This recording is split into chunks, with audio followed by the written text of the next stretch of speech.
Друзья, прокат фильма продолжается. Сегодня у нас суббота и завтра, воскресенье, в 12:10 в кинотеатре «Синема» я приду поприветствовать наших зрителей. А после в 14:10 в кинотеатре «Центральный».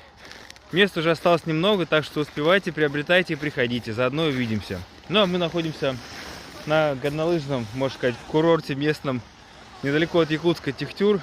Ехать где-то минут 30-40 недалеко. И вот как только спадают морозы, все приезжают сюда покататься на лыжах, на сноуборде, подышать свежим воздухом, получить наслаждение от местной природы.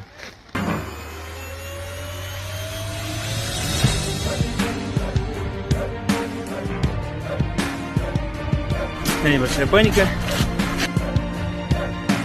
Давайте, толкайте лодку, я крайний.